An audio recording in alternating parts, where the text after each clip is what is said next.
Neighborhood Watch, April 3rd. Notice: there was a prowler spotted looking into windows on 84th Street. He's believed to be involved in a string of break-ins. Witnesses who saw the man began honking.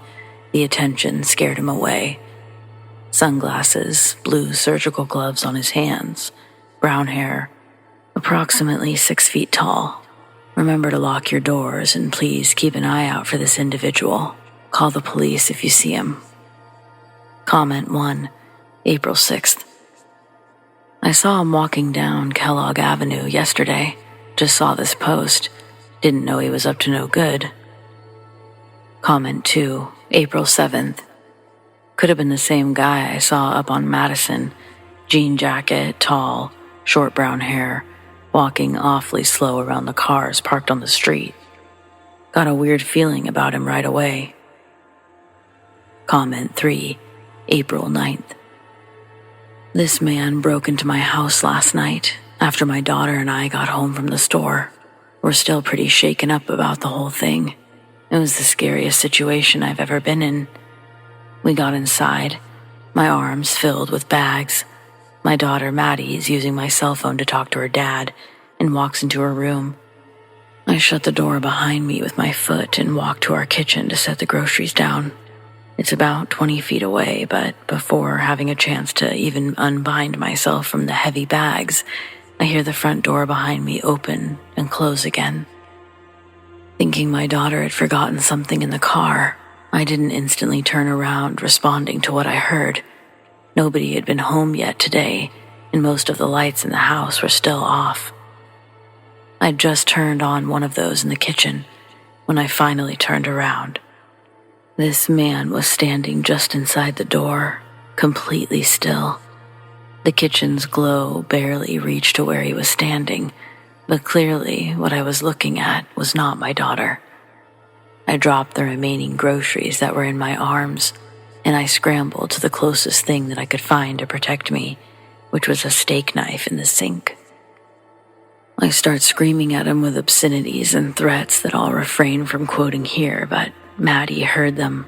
She came running from her room and saw me pointing a long knife at someone in the dark. I told her to call the police on Mommy's phone, and thankfully I'd taught her how to do that in case of an emergency when she was 3. My eyes never left the man. I tell her to hang up with Dad and call the police now. That's when the man took a step forward. I matched his step with my knife still fully outstretched. He was weighing his options, and to my relief, he decided to turn and run away. The police showed up less than 6 minutes later, but by that point he was gone. They couldn't find him.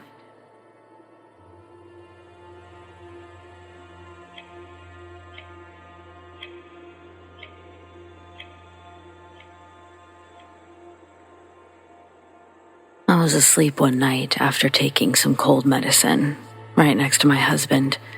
We were young and newly married, 18 years old.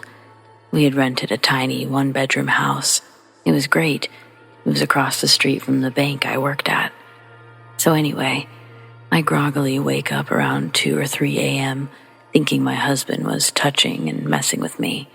I sit up, and I see through the light of the streetlight through the window a man at the foot of the bed. He was kneeling, with his hand on the foot of the bed, and was intently looking at me. I remember his face and smell like it was yesterday. Once it registered in my brain, I screamed. My husband jumped up. As he was jumping up to face me on his left, the man ran behind him and out of the bedroom door, straight through our small living room, and out the front door. My husband thought that I'd had a bad dream and was trying to calm me down. I was hysterical, walked past him and into the living room. The front door was open, and the screen door propped open with a brick. My purse was strewn all across the floor, and the light was on. Our puppy was missing. We didn't have a home phone, as we were rushing to get dressed so we could go use a payphone to call the police. I heard a car door shut. I freaked out more, screaming, "He's stealing our car." As we run towards the front door, a female officer was walking up. I immediately started blubbering, trying to explain. She had caught the guy running across the street in a hurry. Suspicious that time of night, small town, back in 1998. She starts to take him in for being intoxicated. As she did, she spots him putting something in his pocket. It's my change purse. She runs a social off my card. I know, I don't carry it with me anymore. And up pops my address. Since it's a street over, she decides to stop by and check it out. Bless her. Turns out that the guy lived in a motorhome across the street. I worked the drive-thru at a small bank right next to it. I walked to work. He'd also been in my home previously, because small items missing from my home were found in his RV. He left almost $500 in my purse. He took my change purse with maybe $40, my social security card, and a photo. He also took a butter knife, a dish towel, and, if I remember correctly, a small flashlight we had. He'd stolen a carton of cigarettes that my husband had just bought. Those were in his RV. He had gloves, tape, and rope on his person. He was there for more than earthly possessions. This was back in '98. He took a plea and was put away for 15 years.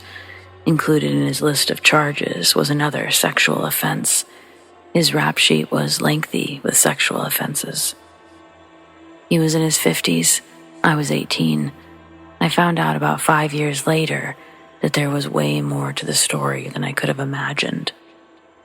There was a string of break-ins, assaults, and rapes around a local university back in '97, '98. The assailant would break in as the girls were sleeping, and when he was able to, he taped their eyes closed and did terrible things. One of the girls caught a glimpse of a tattoo on his arm. Once it was televised on the news, the attacks abruptly stopped. That university was in the next town, 15 minutes from our little house. Laws had just changed, and the man's DNA that broke into my home and matched the DNA from at least 5 other cases. I suddenly started seeing how truly blessed and protected I'd been. I was used as a witness because the MO was the same, and at that point, he was a serial rapist. All the other 5 girls were 17 to 24 years old, and we all looked similar. He was put away with 2 60-year sentences. I'm sorry this was so long. I've never really told my story, not often. One time I was telling it to a new friend during the in-between time when it had happened and when the DNA connection was made. She didn't believe me. She actually called me after the other trials when she saw the news and apologized. I think it's time to just own my story and move past it. Thanks for taking the time to read it. Oh, P.S. For those of you that were wondering, we did find our puppy. About 3 days later, after combing every street around us, he ended up a couple of streets over on a back road behind where the RV was parked. He seemed unaffected, but we sure were thrilled to have him back.